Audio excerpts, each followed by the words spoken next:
Hello students. बेटा, आज हम गाउस के अनुप्रयोग पढ़ेंगे, है ना। हम लोगों ने गाउस का नियम पढ़ लिया था। ठीक है। तो आज की क्लास में हमारा जो डिस्कशन होगा वो होगा किस पर? गाउस के अनुप्रयोगों पर। ठीक है। तो नेक्स्ट डिस्कशन हम करते हैं गाउस के अनुप्रयोग।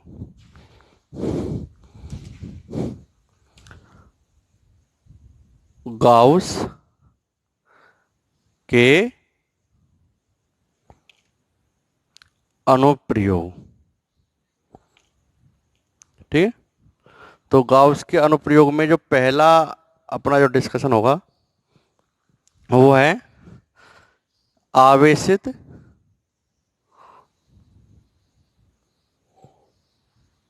खोखले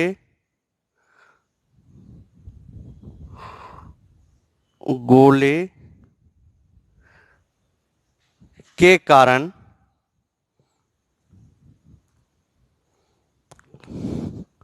विद्युत क्षेत्र की तीव्रता। विद्युत क्षेत्र की तीव्रता। आवेशित खोखले गोले के कारण विद्युत क्षेत्र की तीव्रता। अब देखो बेटा, ये जो टॉपिक है ना आपका, तीन तरीके से आ सकता है। आपसे कहा जाए आवेशित खोखला गोला। अब खोखला जो गोला उसमें कोई भी दो वर्ड दे सकते हैं। आपसे कहा जाए चालक खोखला, खोखला चालक गोला, या खोखला कुचालक गोला। मतलब खोखला गोला हो, चालक हो या कुचालक हो, तो भी उसके लिए ये मान्य है। या आपको दिया गया हो ऑब्लिक चालक गोला। ठीक है। दोनों के लिए सेम रहेगा, चालक गोला। ठीक है। अगर आपका ये आए कि आवेशित खोखले गोले का विद्युत क्षेत्र तीव्रता ज्ञात करो, तो ये करना है। कोई सा भी गोला दिया हो, चालक हो या कुचालक हो, या फिर आपको खोखला वर्ड नहीं दिया हो और ये कहो आवेशित चालक गोले के कारण विद्युत क्षेत्र तीव्रता ज्ञात करना है, तो दोनों का मतलब क्या बेटा? आपका सेम है। इस चीज का आप ध्यान रखना। ठीक है। तो करते हैं इस टॉपिक को हम लोग। तो मैं कह रहा हूं कि ये अपना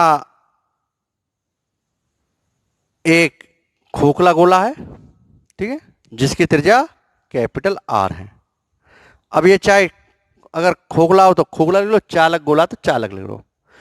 बेटा, जब हम इस खोखले गोले को आवेश देंगे तो क्या होगा? आवेश इस खोखले गोले के पृष्ठ पर एक समान रूप से फैल जाएगा। ठीक है। मैंने इस खोखले गोले क्या दिया? आवेश दिया। और जब मैंने इसको आवेश दिया तो ये आवेश क्या हो गया? इस खोखले गोले के पृष्ठ पर एक समान रूप से फैल गया। अब मुझे इस कैपिटल आर त्रिज्या वाले खोखले गोले का कितना आवेश दिया गया? मान लीजिए प्लस क्यू, इसे क्यू आवेश दिया गया है। आर त्रिज्या वाले एक गोले को क्यू आवेश दिया गया है। और जब आवेश दिया तो इस चालक गोले क्या हो गया? पृष्ठ पर समान रूप से फैल गया। अब इस गोले के कारण मुझे किसी पॉइंट पर क्या ज्ञात करनी है? विद्युत क्षेत्र की तीव्रता का मान ज्ञात करना है। तो खोखले गोले का किसी पॉइंट में विद्युत क्षेत्र की तीव्रता का मान हम कैसे ज्ञात करेंगे? ठीक है ना। तो इसके लिए बेटा हम क्या तरीका अपनाएंगे? तो हमें पता है कि अब अगर मैं खोखले गोले के अंदर देखूं तो अंदर विद्युत क्षेत्र अलग होगा और बाहर विद्युत क्षेत्र अलग होगा। तो इसका मतलब मुझे विद्युत क्षेत्र की तीव्रता अंदर कुछ अलग है, बाहर कुछ अलग है, तो मुझे कुछ केस करने पड़ेंगे। तो इसमें कुछ केस लेंगे बेटा। जब बिंदु बाहर स्थित हो, बिंदु अंदर हो और बिंदु पृष्ठ पर हो। तो इसमें पहला केस हम लेते हैं, केस फर्स्ट। जब बिंदु गोले के बाहर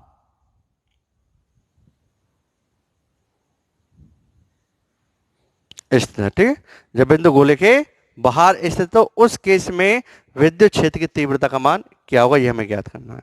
तो बेटा लेते हैं, ये आर त्रिज्या का गोला है। मैं कह रहा हूं इसके केंद्र से स्मॉल आर दूरी पर कोई बिंदु पी है, ठीक है। और इस बिंदु P पर मुझे क्या ज्ञात करनी है, विद्युत क्षेत्र की तीव्रता का मान ज्ञात करना। और किसके नियम से करना, गाउस के नियम से। अब आपको पता है कि जो गाउस का जो नियम है वो कब मान्य होगा, गाउस का नियम तो बंद पृष्ठ के लिए मान्य होगा। तो इसके लिए मुझे क्या करना पड़ेगा बेटा, इसके लिए मुझे एक बंद पृष्ठ बनाना पड़ेगा। तो इसके लिए मैंने क्या किया, एक आर त्रिज्या वाले, स्मॉल आर त्रिज्या वाले गोलीय गाउसियन पृष्ठ की मैंने कल्पना की। ठीक है। और इस पर एक अल्पांश क्षेत्रफल वेक्टर डीएस ले लिया। ठीक है, इस पर एक अल्पांश क्षेत्र वेक्टर डीएस ले लिया। अब आपको पता है कि जो विद्युत क्षेत्र की तीव्रता होती है वो बाहर की ओर होगी, पॉजिटिव आवेशकान। और इस पर क्षेत्रफल जो दिशा होती है वो क्या होती है, पृष्ठ के लंबवत और बाहर की ओर होती है। तो ये आपका वेक्टर डीएस हो गया। तो आप देख रहे हो वेक्टर ई और वेक्टर डीएस के बाद थीटा कितना आपका 0 डिग्री, तो आपका थीटा कितना आ गया 0 डिग्री। अब हमें पता है गाउस का नियम क्या कहता है। अगर मैं गाउस के नियम की बात करूं तो मैं क्या कहूंगा, गाउस के नियम से, गाउस के नियम से क्या आएगा, integral of vector E dot vector DS equal to क्या होता है बेटा, integral of vector D dot vector, ये क्या, विद्युत फ्लक्स, कुल विद्युत फ्लक्स का मान क्या होगा, इस बंद पृष्ठ के अंदर जितना आवेश है उसका 1/एप्सिलॉन गुना। तो देखो इस बंद पृष्ठ के अंदर कितना आवेश है, क्यू, तो कितना होगा, integral of vector E dot vector ds कितना होगा आपका, q upon epsilon naught. Clear. तो this implies integral of E D s, theta कितना होगा, वेक्टर ई और वेक्टर डीएस का कितना आएगा 0, तो कॉस 0 इक्वल टू क्या आ गया, Q upon epsilon naught. Clear. तो इंटीग्रल कॉस 0 वाली कितनी होती है 1, तो आप लिखोगे integral of E D S equal to Q upon epsilon naught. ध्यान रखना इंटीग्रल जरूर लगाना है, ये वाला जो मैंने गोल लगाया ना, ये गोला जरूर लगाना, क्योंकि ये क्या बता रहा है कि आप किसके लिए कर रहे हो, बंद पृष्ठ के लिए। गाउस का नियम किसके लिए मान्य है, बंद पृष्ठ के लिए, इसलिए ये चीज लगानी जरूरी है। तो यहां से क्या गया, this implies E integral of D S equal to क्या गया, Q upon epsilon naught. Clear. अब देखो बेटा यहां से ई आपका बाहर आ गया, ये तो बाहर है ई, डीएस क्या होगा, इस गोले का जो आपने गाउसियन पृष्ठ लिया, स्मॉल आर त्रिज्या वाला जो गोला माना, इस गोले का पृष्ठीय क्षेत्रफल। और गोले का पृष्ठीय क्षेत्रफल क्या होता है, 4 pi are square equal to कितना आ गया, Q upon epsilon naught. So this implies बेटा ई की जो वैल्यू आई, ई की वैल्यू कितनी आ गई आपकी, Q upon 4 pi epsilon naught R square. ये किसका मान आ गया, ई का मान आ गया। तो भैया अचालक गोले के कारण आर दूरी पर जो बिंदु पी है उस पर विद्युत क्षेत्र की तीव्रता कितनी है, Q upon 4 pi epsilon naught R square. ठीक है। सो दिस एम्प्लाइज हम क्या कह सकते हैं कि जो ई है वो डायरेक्टली कितना है 1/आर स्क्वायर। तो देखो बेटा इसका मतलब ये हुआ कि अगर मैं इस पूरे गोले को, ठीक है, इसे फर्स्ट सेल थ्योरम बोलते हैं। ठीक है।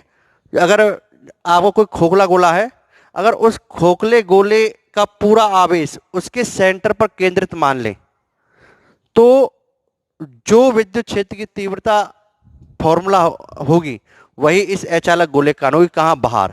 ठीक है। तो अगर मैं इस गोले का कितना आवेश है क्यू, अगर इस क्यू आवेश को इसके सेंटर पर मान लो, तो इस गोले से बाहर किसी भी पॉइंट पर विद्युत क्षेत्र की तीव्रता जो बेसिक फॉर्मूला होता है बिंदु आवेशकान, वही होगी। देखो कितनी होगी, के क्यू अपॉन आर स्क्वायर, और आपकी कितनी आई है, वही के क्यू अपॉन आर स्क्वायर। तो ई डायरेक्टली 1/आर स्क्वायर। क्लियर बेटा। तो यहां तक की ये चीज आप नोट करना। तो ये तो हो गया जी आपका कब, जब गोला, जब बिंदु पी क्या गोले के बाहर स्थित है। केस सेकंड हम लेते हैं, केस सेकंड कब, जब बिंदु गोले के अंदर स्थित है। ठीक है। जब बिंदु कहां पर, गोले के, सॉरी हाँ अंदर स्थित, पृष्ठ पर लेते, गोले के पृष्ठ पर स्थित है, पृष्ठ पर स्थित है। ठीक है। इसे आप समीकरण 1 देना। हाँ, जब बिंदु गोले के पृष्ठ पर होगा, तो बेटा पृष्ठ का मतलब यहां पर होगा, तो पृष्ठ का मतलब जो यहां पर होगा, तो अब इस, अगर मैं इस पॉइंट को इधर लाते जाऊं तो इसका मतलब पृष्ठ पर क्या आ गया, स्मॉल आर घट के कितना हो गया, कैपिटल आर के। तो हम क्या बोलेंगे, इस स्थिति में स्मॉल आर इक्वल टू क्या हो जाएगा आपका, कैपिटल आर। ठीक है, तो ई की वैल्यू क्या आ जाएगी आपकी, ई इक्वल टू क्या हो जाएगा,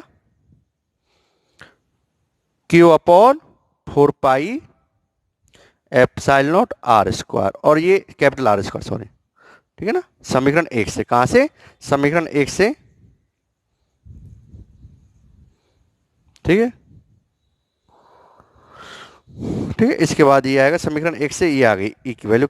ठीक है, Q upon 4 pi epsilon naught R square, ये लिख दो। या बेटा आप देख कह सकते हो, अगर मैं इसका पृष्ठ आवेश घनत्व सिग्मा है, इसका पृष्ठ आवेश घनत्व कितना, सिग्मा, तो बोलो सिग्मा कितना होगा बेटा, इस गोले के लिए सिग्मा क्या हुआ, सिग्मा क्या होता है, आवेश बटे क्षेत्रफल। तो इस गोले पर आवेश कितना, क्यू, और कितना क्षेत्रफल इसका, गोले का 4 पाई आर स्क्वायर। तो जो 4 पाई कैपिटल आर स्क्वायर, ये टर्म ये किसके इक्वल होती है, सिग्मा के इक्वल होती है। तो आप चाहो तो यहां पे भी लिख सकते हो, तो यहां से ये वैल्यू क्या आ जाएगी, this implies E equal to, जो आपकी ये टर्म है Q upon 4 pi epsilon naught, और ये वाला टर्म। ठीक है, इस वाले टर्म को अगर मैं 4 पाई आर स्क्वायर लिख दूं तो क्या लिख सकता हूं, सिग्मा अपॉन एप्सिलॉन नॉट। तो गोले के पृष्ठ पर जो विद्युत क्षेत्र की तीव्रता वो कितनी होती है, सिग्मा अपॉन एप्सिलॉन नॉट। ठीक है, यहां से ये रिलेशन भी आपका आ रहा है। ठीक है जी, और ये क्या हो गई, मैक्सिमम हो गई, क्या हो गई, पृष्ठ पर विद्युत क्षेत्र तीव्रता क्या होती है, मैक्सिमम। तो ये आपके मैक्सिमम विद्युत क्षेत्र की तीव्रता है। ठीक है, 2 केस हो गए। तीसरा केस हम लेते हैं, केस थर्ड। केस थर्ड देखो, जब बिंदु P गोले के अंदर स्थित है, जब बिंदु P कहां पर है, गोले के अंदर स्थित है। ठीक है, जब बिंदु P कहां पर बेटा, गोले के अंदर है। तो इस केस में जब गोले के अंदर आ गया, मतलब यहां पर आ गया, तो बेटा गोले के, आपको पता है किसी गोले के अंदर विद्युत क्षेत्र क्या होगा, 0 होगा। देखो अच्छा आप ऐसे लगाओ, कोई विद्युत क्षेत्र 0 कैसे होगा, तो मैं निकालूंगा। तो बिंदु P गोले के अंदर स्थित, तो लगाओ गाउस का नियम। तो गाउस के नियम के अनुसार क्या होगा, integral of vector E dot vector DS equal to क्या होता है, Q net upon epsilon naught. तो यहाँ पे गोले के अंदर थोड़ी आवेश है भाई, आवेश तो कहां पर है, गोले के, अगर आप एक आर्थ वाला गॉसियन पृष्ठ मान लीजिए, तो गोले के अंदर जब अगर मैं केस लूं, ठीक है, तो इस वाले केस में जो मैंने कोई गॉसियन पृष्ठ माना, तो इसके अंदर आवेश कितना, 0, क्योंकि इसके बाहर आवेश है, अंदर तो आवेश है ही नहीं इस गॉसियन पृष्ठ पर। अगर मैं गोले के अंदर मानता हूं पॉइंट, और मैं स्मॉल आर त्रिज्या का एक क्या बनाता हूं, गॉसियन पृष्ठ बनाता हूं गोले के अंदर, तो बोलो बेटा इसके पर कितना आवेश है, गॉसियन पृष्ठ पर 0। तो आपका क्यू नेट कितना आ गया, 0। तो ये वैल्यू क्या हो गई, 0। तो देखो ई इंटीग्रल ऑफ ई जो भी है, E D S cos theta होता है, वो 0 होंगे ना। अब देखो डीएस तो क्षेत्रफल तो होगा गॉसियन पृष्ठ का, तो डीएस 0 नहीं हो सकता, कॉस थीटा 0 नहीं है। ठीक है, तो आप दिस इंप्लाइज क्या 0 होगा, तो this implies E equal to क्या होगा आपका, 0 होगा। तो बेटा गोले के अंदर अगर मैं बात करूं, तो गोले के अंदर क्या होता, गोले के अंदर विद्युत क्षेत्र की तीव्रता का जो मान है वो कितना होता है, 0 होता। वो आप देख रहे हो कि गोले के अंदर विद्युत क्षेत्र की तीव्रता कितनी आपकी, 0 है। तो ई की वैल्यू 0। क्लियर। तो ये हमने 3 केस पढ़ लिए बेटा, है गोले के पृष्ठ पर, बाहर और अंदर। बाहर ई डायरेक्टली 1/r स्क्वायर, पृष्ठ पर मैक्सिमम सिग्मा अपन एप्सिलॉन नॉट, और गोले के अंदर ई की वैल्यू क्या हो गई, 0। क्लियर। तो यहां तक की ये सभी चीजें आप नोट कीजिए अच्छे तरीके से। अब हम लोग इसके ग्राफ के बारे में पढ़ेंगे। किसके बारे में पढ़ेंगे, ग्राफ के बारे में। नोट करें यहां तक, हाँ जी।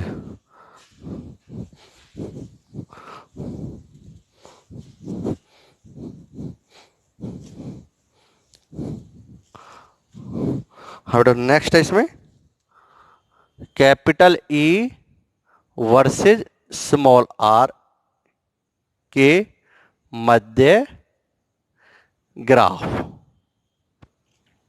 ठीक है, हमारी जो चर्चा को किस पर होगी, ग्राफ पर होगी। क्लियर। अब ध्यान से देखो बेटा, आप देखो ध्यान से, जब मैं कह रहा हूं, जब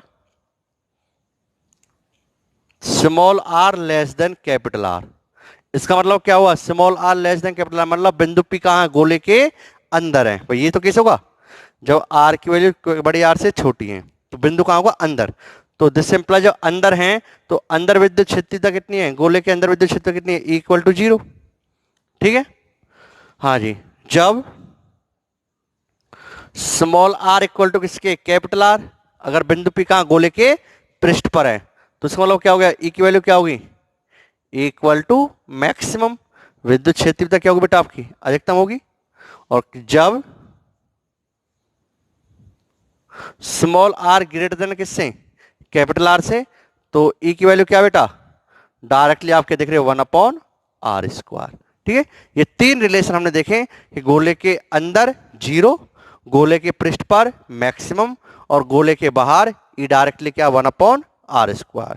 ठीक है, अब देखो बेटा इसका अगर मैं ग्राफ बनाऊं तो y अक्ष के अनुदिश तो मैंने ई लिया, विद्युत क्षेत्रता ली, x अक्ष के अनुदिश मैंने स्मॉल आर मान लिया, और ये गोले का केंद्र है।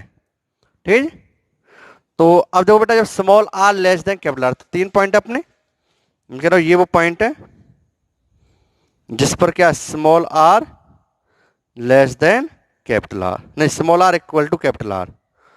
तो इससे इधर वाला केस क्या हो जाएगा, small are less than capital R, और इससे इधर वाला small are greater than capital R, ये point small are equal to capital R. तो इस पॉइंट के संगत अगर मैं बात करूं तो इस पॉइंट के संगत विद्युत क्षेत्र कितना आपका 0, और इस पर मतलब इस पॉइंट के संगत तो विद्युत क्षेत्र मैक्सिमम है। ठीक है, इस पॉइंट पर विद्युत क्षेत्र क्या मैक्सिमम। इससे पहले देखो small are less than capital R से पहले विद्युत क्षेत्र क्या 0। देखो यहां से यहां तक विद्युत क्षेत्र क्या 0, तो इसलिए ये लाइन तो ऐसे आएगी, विद्युत क्षेत्र 0 है। इसके बाद small are equal to capital R में क्या हो रहा है, ई मैक्सिमम हो रहा है, तो ये लाइन आपकी यहाँ पे ई क्या हो गया, मैक्सिमम हो गया। तो ये किससे संगत है, ये पॉइंट मैक्सिमम के संगत। तो ई मैक्सिमम अधिकतम विद्युत क्षेत्र की तीव्रता, और small are greater than capital R पे क्या, ई डायरेक्टली 1/r²। देखो रिलेशन क्या है, ई के नीचे 1/r²। तो इसके लिए कुछ इस टाइप ग्राफ होगा, तो ई डायरेक्टली 1/r²। तो ये वाला ग्राफ आपका बनेगा, और ये रिलेशन किसके लिए, ई डायरेक्टली 1/r² के अकॉर्डिंग कर्व है। तो बेटा पृष्ठ पर, ठीक है, ये इसका केंद्र हो गया, small are less than capital R के लिए ई 0, पृष्ठ पर मैक्सिमम, और उसके बाद ई डायरेक्टली 1/r²। तो ये ग्राफ आया ई वर्सेस स्मॉल आर के मध्य। तो बेटा यहां तक की सभी चीजें आप अच्छे तरीके से नोट कीजिए, और ये ग्राफ भी आप नोट कीजिए। हाँ बेटा, नेक्स्ट देखो अगला हम टॉपिक लेते हैं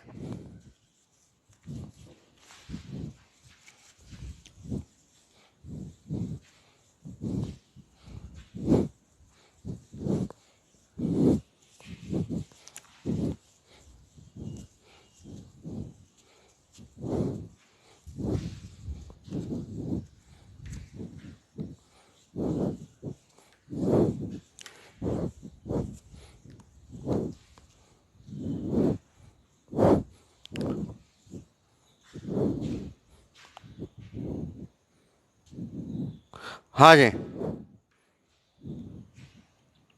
तो बेटा नेक्स्ट टॉपिक है आपका किसी आवेशित अचालक, किसी आवेशित अचालक गोले के कारण विद्युत क्षेत्र की तीव्रता। ठीक है, अच्छा टॉपिक है, एग्जाम में इससे बहुत क्वेश्चन आते हैं, ज्यादातर एग्जाम में पूछा जाता है। तो अगला टॉपिक आपका किसी आवेशित अचालक गोले के कारण विद्युत क्षेत्र की तीव्रता। ठीक है जी, अब इससे हम कैसे करेंगे बेटा, एक चीज रखना, जब भी अगर ये वर्ड आए अचालक गोला, तो ध्यान रखना वो कौन सा, देखो अगर खोखला गोला आए तब तो वो चालक हो या अचालक को, उससे हमें कोई फर्क नहीं पड़ेगा, दोनों के लिए केस सेम है। अगर अचालक गोला आए और कुछ भी नहीं लिखे, खोखला वर्ड नहीं लिखे, तो समझना कि वो ठोस गोले की बात हो रही है। ठीक है, अचालक गोला केवल वर्ड आता कौन सा, कि अचालक गोले के कारण, और ये नहीं दिया हो कि खोखला है या ठोस है, तो आपको क्या समझना है कि ये ठोस गोले की चर्चा है। ठीक है ना, अचालक गोले का मतलब ठोस गोला को हमें क्या करना, विद्युत क्षेत्र की तीव्रता देनी है। दो बेटा थोड़ा सा आपको चालक और अचालक के बारे में बता देता हूं। चालक क्या होते हैं, जैसे कुछ चालक हैं, अगर हम किसी चालक को आवेश देंगे ना तो उसमें आवेश फ्लो करेगा, आवेश एक जगह रुक नहीं पाएगा, आवेश प्रवाहित होता है। तो हम कह सकते हैं चालक ऐसी वस्तु है जो आवेश से प्यार नहीं करती, जो उसे अपने पास रखती नहीं है, उसे अपने में से क्या करती है, प्रवाहित करती है, अपने से दूर भगाना चाहती, तो वो चीज होती है आपकी चालक। अगर मैं अचालक या कुचालक की बात करूं तो अचालक या कुचालक को आप ऐसे समझो कि अचालक या कुचालक क्या, ऐसी वस्तु जिसको हमने अगर आवेश दिया तो उसको आवेश से प्यार है, ठीक है, वो आवेश नाम की चीज को अपने में से जाने नहीं देती, उसको पकड़ लेती है, उसको पकड़ लेती है, उसमें फैल, ठीक है, उसको अपने में फ्लो नहीं होने देती, उसको पकड़ लेती हैं। तो ऐसी चीज होती है अचालक गोला। तो अचालक गोले का विद्युत क्षेत्र तीव्रता ज्ञात करनी है। अब देखो बेटा इसमें क्या है कि ऐसे समझो कि जैसे हम आटा लगाते हैं, जब आटा लगाते तो आटा लगाते समय हम क्या करते हैं, आटा लगाया फिर उसमें हम नमक डाल देते हैं और फिर उसे गूंथते हैं, ठीक है। तो अब उसमें जब नमक डालते हैं, गूंथने के बाद जो नमक होता है वो हम क्या मानते हैं कि वो नमक क्या होता है, उस पूरे आटे में समान रूप से फैल जाता है। तो जैसे आपने आटे के अंदर नमक डाला और वो नमक क्या हो गया, उस आटे के संपूर्ण आयतन में, उस आटे के जो आपने आटा लगाया उस आटे के संपूर्ण आयतन में क्या हो गया, समान रूप से फैल गया। तो आप ऐसे समझो कि आपने एक आटा रूपी गोला लिया है, ठीक है, एक आटा रूपी गोला लिया है। तो ये आपका एक गोला है, ठीक है, जिसकी त्रिज्या कितनी बेटा, कैपिटल आर है, या ऐसे सकते हो कि एक आटा रूपी गोला है, ठीक है, जिसकी त्रिज्या कितनी आपकी, कैपिटल आर है। अब आप इस गोले को आवेश देंगे तो क्या होगा, इस गोले में जो आवेश है वो समान रूप से फैल जाएगा इसके संपूर्ण आयतन में। तो ये फैलाव हम करते हैं, ऐसा नहीं होता कि गोले में आयतन आवेश अपने आप समान रूप से फैलता, नहीं, हमने जैसे हमने ये आटा रूपी गोला है, ठीक है, जैसे हमने जब आटा लगाया तो आटे में हमने जब नमक डाला ना तो नमक तो हो गया आपका आवेश, वो नमक तो हो गया आवेश। तो अगर मैं तो और फिर मैंने आटा लगाया तो ऑटोमेटिकली क्या हो गया, लगाने पर वो क्या हो गया, वो नमक उस पूरे आयतन में क्या हो गया, समान रूप से फैल गया। तो वही समझो कि ये भी आपको क्या एक आटा रूपी गोला है जिसके अंदर नमक का काम कौन कर रहा है, आवेश कर रहा है। तो जिस प्रकार आटे के अंदर नमक समान रूप से फैल जाता, उसी तरीके से इसमें जो आवेश का डिस्ट्रीब्यूशन है ये समान रूप से किया किसने, हमने, किसने किया, हमने किया है कि इस आटे के मतलब इस गोले के अंदर जो हमने इस गोले को आवेश दिया, इस आवेश का वितरण क्या है, इस गोले के आयतन में समान रूप से है, ये हमने दिया इसका वितरण, ठीक है। तो ये आपका इस तरीके से हो गया। तो आप क्या कहेंगे कि हमारे पास एक कैपिटल आर त्रिज्या का अचालक गोला है जिसको प्लस स्मॉल क्यू कितना आवेश दिया गया है, जिसको कुल आवेश कितना दिया गया, प्लस स्मॉल क्यू आवेश दिया गया है, और यह आवेश इस गोले के संपूर्ण आयतन में एक समान रूप से वितरित कर दिया गया है। इस संपूर्ण आयतन में क्या हो गया, समान रूप से वितरित कर दिया किसने, हमने। जिस प्रकार आटे के अंदर हम क्या करते हैं, नमक का संपूर्ण रूप से समान रूप से वितरण कर देते हैं, उसी तरीके से इसमें भी आवेश समान रूप से क्या हो गया, वितरित हो गया। अब मुझे इस अचालक गोले के कारण विद्युत क्षेत्र की तीव्रता का मान ज्ञात करना विभिन्न बिंदुओं पर, क्योंकि आपको पता है कि मुझे इस अचालक गोले के कारण इसके केंद्र से स्मॉल आर दूरी पर विद्युत क्षेत्र की तीव्रता का मान ज्ञात करना है। तो बेटा अब स्मॉल आर दूरी केंद्र से कहीं भी हो सकती है, गोले के अंदर भी हो सकती है, गोले के पृष्ठ पर भी हो सकती है, और गोले से बाहर भी हो सकती है। तो अंदर विद्युत क्षेत्र की तीव्रता कुछ अलग होगी, बाहर कुछ अलग होगी, और पृष्ठ पर विद्युत क्षेत्र की तीव्रता क्या होगी, अलग होगी। तो मुझे क्या करना पड़ेगा, मुझे इन दोनों के लिए क्या करने पड़ेंगे, अलग अलग केस बनाने पड़ेंगे, ठीक है। तो अब मैं क्या करूंगा, पहले इसमें केस लेता हूं, केस फर्स्ट। तो इसमें मैं पहला केस अंदर ले लेता हूं, ठीक है, केस फर्स्ट। जब बिंदु P गोले के अंदर स्थित है, ठीक है। हमारी चर्चा इस वाले केस पर होगी कि जब बिंदु P कहां, गोले के अंदर है, ठीक है। दोबारा सुनो, हमारे पास एक कैपिटल आर त्रिज्या का एक अचालक गोला है जिसे प्लस क्यू आवेश दिया गया है। यह आवेश इस अचालक गोले के संपूर्ण आयतन में समान रूप से फैल गया है। हमें इस अचालक गोले के कारण विभिन्न बिंदुओं पर विद्युत क्षेत्र की तीव्रता ज्ञात करनी है। तो पहला केस लेते हैं जब बिंदु पी गोले के अंदर स्थित है। तो बेटा मैं कह रहा हूं कि ये इसका केंद्र हो गया और इसके केंद्र से स्मॉल आर दूरी पर कोई ये बिंदु पी है जिस पर मुझे क्या ज्ञात करनी है, विद्युत क्षेत्र की तीव्रता। तो कैसे ज्ञात करेंगे, तो हम स्मॉल आर त्रिज्या का एक गोला बना लेंगे। ठीक है, हम कैसे ज्ञात करेंगे,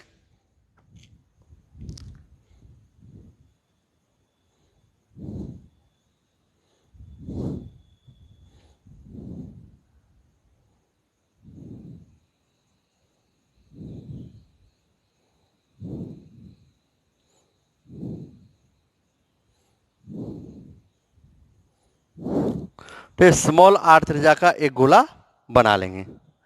ठीक है, तो मैंने क्या किया, स्मॉल आर त्रिज्या का एक गोला बना लिया और इस पर एक अल्पांश क्षेत्रफल वेक्टर ds ले दिया। अब इस आवेशकान विद्युत क्षेत्र क्या होगा, बाहर की ओर होगा, ये वेक्टर ई हो गया और ये अल्पांश वेक्टर ds हो गया और दोनों की वजह थीटा क्या हो गया आपका 0 डिग्री हो गया। क्लियर। तो इस केस में क्योंकि आपको पता है कि मुझे इस अचालक गोले के कारण विद्युत क्षेत्र की तीव्रता ज्ञात करनी है, तो पहला केस अंदर करनी है। तो करने किससे, गाउस के नियम से। तो गाउस का नियम कब मान्य होगा, जब बंद पृष्ठ हो। और कौन सा बंद पृष्ठ हमारे लिए अच्छा होता है, गोलीय। तो इसलिए मैंने क्या किया, इस के कारण विद्युत क्षेत्र की तीव्रता का मान ज्ञात करने के लिए मैंने स्मॉल आर त्रिज्या वाले गोलीय गाउसियन पृष्ठ की कल्पना कर ली और इस पर एक अल्पांश क्षेत्रफल वेक्टर ds ले लिया, क्योंकि ये पहले हम छोटे के लिए निकालते हैं हमेशा, फिर इंटीग्रेशन करके बड़े के लिए निकालते हैं। इस कारण ले लिया। ठीक है जी। अब देखो बेटा, अगर कोई मेरे से कहे कि इसका आवेश घनत्व क्या होगा, तो इसमें कौन सा आवेश घनत्व होगा बताओ, कौन सा होगा, आयतन आवेश घनत्व। कौन सा होगा, आयतन आवेश घनत्व। तो आयतन आवेश घनत्व क्या होता है, रो। क्या होता है, आवेश बटे आयतन। आवेश कितना आपके पास q और आयतन कितना है, आयतन कितना होगा इसका गोले का, इसकी त्रिज्या कितनी है कैपिटल आर, कुल आवेश कितना दिया आपने कैपिटल क्यू। तो क्या होता है आवेश घनत्व, तो आवेश बटे आयतन है। आयतन क्या होगा इस गोले का, 4/3 पाई कैपिटल आर क्यू, ये इसका आवेश घनत्व है। ठीक है, रो जो नियत रहेगा, जो क्या रहेगा, नियत रहेगा, चाहे छोटा गोला लो चाहे बड़ा लो, सभी के लिए रो की वैल्यू क्या रहेगी, सेम रहेगी। रो की वैल्यू क्या होगी, क्यू अपॉन आवेश बटे आयतन। चलो जी, तो अब हम लेते हैं, तो हमें पता गाउस के नियम से, गाउस का नियम क्या कहता है, integral of vector E dot vector ds। Integral of vector E dot vector ds क्या होता है, क्यू अपॉन एप्सिलॉन नॉट। तो Q upon epsilon not, epsilon not कितना आपका, ठीक है। अब इसके अंदर जो कुल आवेश कितना, क्यू थोड़ी होगा भाई, क्यू क्या होता है, बंद पृष्ठ के अंदर आवेश। अब आपने जो बंद पृष्ठ लिया, आपका बंद पृष्ठ तो ये वाला है भाई, हमने जो बंद पृष्ठ लिया है वो तो ये वाला है। तो हमारे बंद पृष्ठ के अंदर आवेश अब क्यू थोड़ी है, क्यू तो पूरे पर है। तो इसके अंदर जो आवेश होगा वो क्यू नहीं होगा, क्यू से कुछ कम होगा, जिससे मैं क्या नाम दे रहा हूं, क्यू डैश। क्या नाम दे रहा हूं, क्यू डैश। क्लियर। तो Q dash upon epsilon not. ठीक है जी। तो यहां से क्या गया, this implied integral of vector E D S cos theta, theta कितना आपका 0, Q dash upon epsilon naught. तो यहां से ई बाहर आ जाएगा, integral of D cos 1, integral of D S equal कितना आ गया, Q dash upon epsilon naught. Clear. तो ई की वैल्यू क्या होगी बेटा, e equal to d s कितना आपका 4 pi are square equal to q dash upon epsilon naught. तो ई इक्वल टू कितना आ गया, this implies E equal to q dash upon 4 pi are square epsilon naught. But q dash के बारे में थोड़ी पता हमें, हमें तो इसका या तो हमें आवेश घनत्व दिया हुआ रो, या फिर हमें क्यू कुल आवेश क्यू दिया है। अब मुझे बता एज दो आवेश घनत्व रो हम क्या ले सकते हैं, आवेश बटे आयतन। आवेश कितना है छोटे गोले पर, क्यू डैश, और आयतन कितना हो छोटे गोले का 4 पाई 4/3 पाई आर क्यूब, होगी नहीं होगी, होगी ना। तो क्या ले सकता हूं यहाँ एस को, क्यू डैश की वैल्यू क्या ले सकता हूं, क्यू डैश इक्वल टू क्या ले सकता हूं, क्यू डैश क्या होगा, आवेश घनत्व गुणा में आयतन। आवेश घनत्व कितना रो, ये तो नियत रहेगा 4/3 पाई स्मॉल आर क्यूब। ठीक है, तो ये रख दो यहाँ पे वैल्यू। जब आप ये वैल्यू रखोगे तो ई की वैल्यू कितनी आएगी, ई की वैल्यू कितनी आएगी, क्यू डैश जगह रख दो rho into 4/3 pi are cube divide by 4 pi are square epsilon naught. तो 4 ने 4 को मार दिया, पाई ने पाई को मार दिया, स्क्वायर ने क्यूब को एक बार एक रह गया यहाँ पे, और यहाँ पे कितना आ गया, दिस एम्प्लाइज इक्वल टू कितना आ गया आपका रो, ऊपर यहाँ पे क्या रह गया आर अपॉन नीचे क्या रह गया 3 और एप्सिलॉन। तो ई का मान कितना आ गया, रो आर अपॉन 3 एप्सिलॉन नॉट। ये क्या है, विद्युत क्षेत्र की तीव्रता है। किस पॉइंट पर, किस पॉइंट पर, गोले के अंदर। तो एक फॉर्मूला तो आपको ये याद रखना। अब देखो एक फॉर्मूला और बन जाएगा, रो का मान रख दो, क्योंकि आपको या तो रो दिया, चलो रो की वैल्यू दी होगी, या फिर आपको क्यू दिया ना आवेश। तो अगर मैं आवेश की टर्म में निकालूं तो ई का मान क्या आएगा, तो ई इक्वल टू क्या आएगा, देखो यहां पर रो की मैं वैल्यू रख देता हूं, तो रो की वैल्यू क्या आपकी क्यू डिवाइड बाई आवेश बटे आयतन, ठीक है, कितना है यहाँ पे 4/3 पाई कैपिटल आर क्यूब, ये तो रो की जगह आ गई, into small R upon 3 epsilon naught. तो 3 ने 3 को मार दिया, तो यहां से ई का एक फॉर्मूला क्या आ गया, Q R upon 4 pi are cube into epsilon naught, Q R upon 4 Q R divide by 4 pi R की क्यूब अपॉन एप्सिलॉन नॉट। तो भैया एक फॉर्मूला आपका ये आ गया। तो इस फॉर्मूले से आप क्या देख रहे हो, या इस फॉर्मूले से क्या देख रहे हो आप, दिस एम्प्लाइज ई की जो वैल्यू है वो क्या डायरेक्टली किसके, स्मॉल आर की। क्योंकि अगर हम देखें यहां से रो नियत है, एप्सिलॉन नॉट नहीं है, तो रो ई का मान किसके अकॉर्डिंग चेंज हो रहा है, आर के अकॉर्डिंग। तो ई डायरेक्टली क्या हो गया, आर हो गया। मतलब जैसे जैसे चालक गोले में आप केंद्र से बाहर की ओर आओगे, विद्युत क्षेत्र की तीव्रता का मान क्या होता जाएगा, बढ़ता हुआ जाएगा। क्लियर। तो यहां तक की सभी चीजें आप नोट करें, ठीक बेटा। अब हम केस सेकंड लेते हैं, केस सेकंड। केस सेकंड में देखें, केस सेकंड क्या होगा, जब बिंदु P क्या है, केस सेकंड जब बिंदु P गोले के पृष्ठ पर है, जब बिंदु P गोले के पृष्ठ पर स्थित है, जब बिंदु P गोले के पृष्ठ पर स्थित है। तो इस केस में क्या होगा, जब बिंदु P गोले के पृष्ठ पर स्थित है, तो इस केस में क्या होगा, small are equal to capital R होगा। और जब small are equal to capital R होगा तो ई की वैल्यू क्या आ जाएगी, ई इक्वल टू क्या आ जाएगा, देखो यहां पे rho capital R upon 3 epsilon naught maximum होगी। या यहां पे रख के देख लो, capital R small r capital R रख दो, तो ई की वैल्यू क्या होगी, जो मैक्सिमम होती है पृष्ठ पर कितनी आएगी, या Q capital R upon 4 pi are cube into epsilon naught. तो आर क्यूब ने इसको मार दिया, तो ई की वैल्यू कितनी आ गई, तो ई की वैल्यू आप कह सकते हो क्या, एक तो कह सकते हो rho R upon 3 epsilon naught बराबर क्या कह सकते हो, क्यू अपॉन वही 4 pi epsilon naught R square. तो वही चीज ये भी आपकी सेल थ्योरम बन गई कि अगर अचालक गोले का संपूर्ण आवेश केंद्र पर मान लो, तो इसके पृष्ठ पर क्या होगा, जो के क्यू अपॉन आर स्क्वायर होता है वही होगा। ठीक है, तो यहां तक नोट करो। अभी हमने 2 केस किए हैं, अब हम तीसरा केस करेंगे, कौन सा, जब बिंदु P कहां पर है, गोले के बाहर स्थित है। ठीक है, वो और ये केस सेम वही है जो हमने अभी पहले किया है। चलो आप यहां तक सारी चीजें नोट करिए। तो अगला केस हम लेते हैं, केस थर्ड।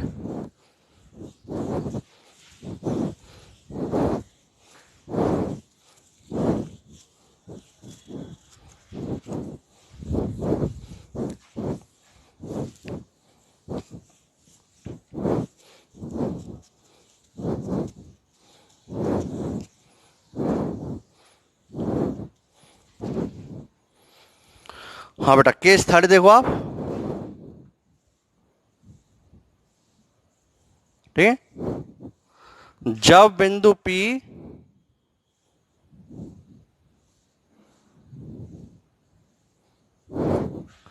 अचालक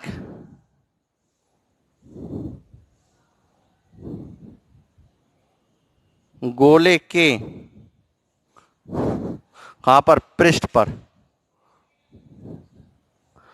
पृष्ठ पर, सॉरी पृष्ठ नहीं, बाहर, ऐसा गोले के बाहर स्थित है।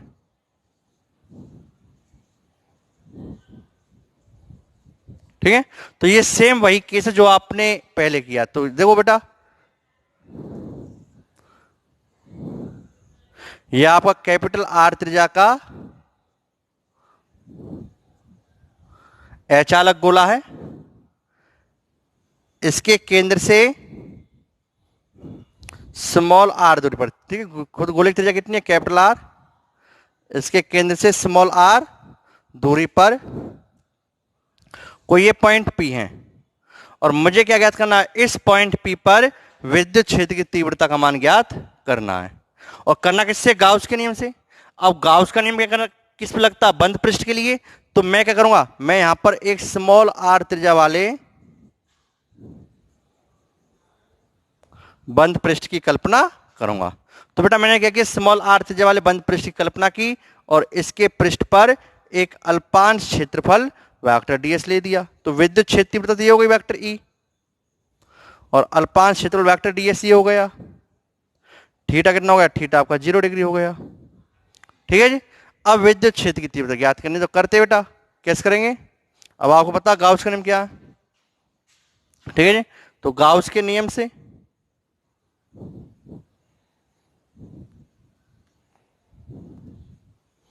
गाउस के नियम से क्या बेटा, integral of vector E dot vector ds क्या होता आपका, वही q अपॉन एप्सिलॉन नॉट। कुल आवेश कितना है इसके अंदर, q। पूरा इस अचालक, इस ये तो है गाउसियन पृष्ठ, इस गाउसियन पृष्ठ के अंदर कुल आवेश कितना होगा, q। तो कुल q हो गया। तो यहां से क्या गया, this implied integral of vector E ds आ गया ना, ई ds cos थीटा कितना हो गया, 0 इक्वल टू कितना हो गया, q अपॉन एप्सिलॉन नॉट।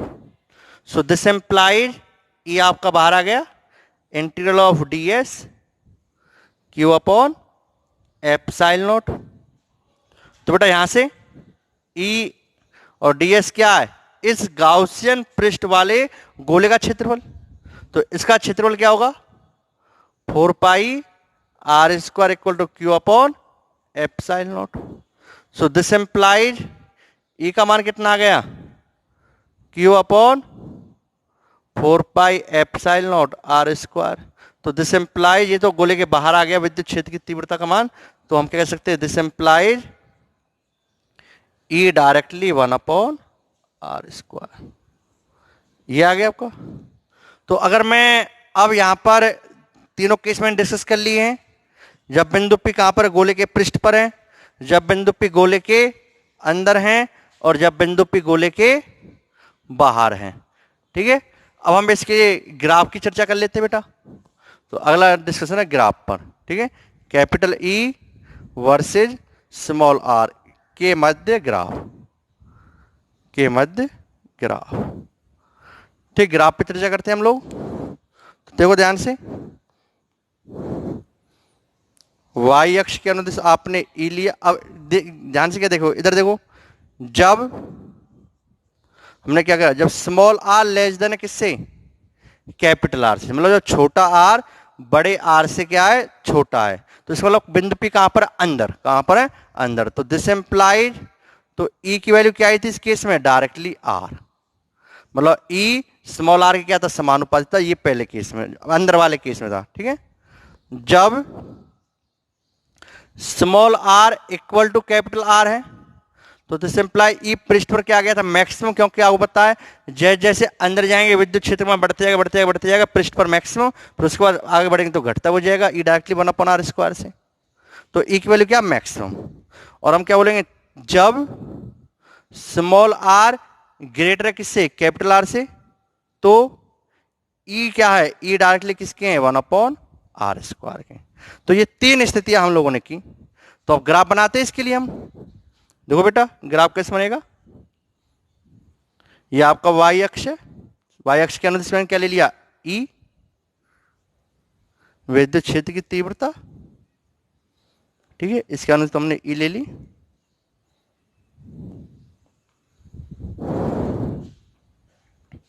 ठीक है, ये आपका एक्स अक्ष है, इसके अनुसार हमने स्मॉल आर ले लिया। ठीक, चलो ग्राफ में यहां पे बनाता हूं अच्छे तरीके से ना, इधर बना लेता हूं थोड़ा सा।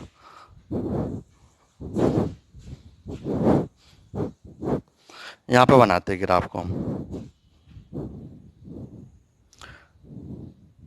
ठीक है, ये वाई अक्ष के अनुदिश मैंने विद्युत क्षेत्र की तीव्रता ई ली,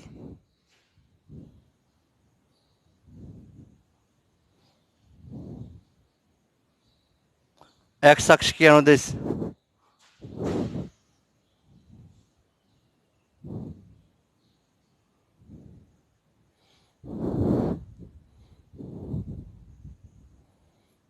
ये एक्स अक्ष है, एक्स अक्ष के अनुदिश आपका स्मॉल आर हो गया। क्लियर जी। अब ग्राफ बनाते हैं हम लोग, तो कैसे बनाएंगे? इस पॉइंट के संगत में कह रहा हूं,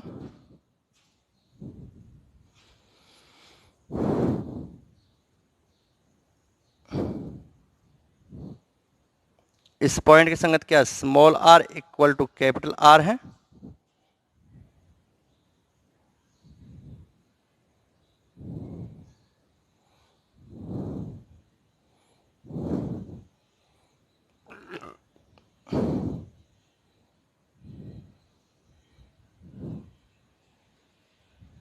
ठीक है, और यहां पर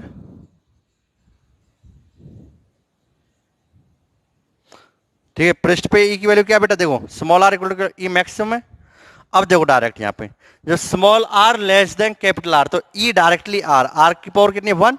तो आपको बताया कि अगर y समानुपाती x हो, या जब लीनियर समीकरण रेखीय समीकरण हो, ई डायरेक्टली आर के लिए, तो कैसे ग्राफ आता है? सरल रेखीय। कैसा आएगा? सरल रेखीय, मतलब सीधा ग्राफ। तो यहां पर जब ठीक है, यहां पे r की पावर 1 के समानुपाती, तो इसलिए सीधा ग्राफ आएगा, सरल रेखीय। ये वाला ग्राफ है बेटा, है तो स्ट्रेट लाइन।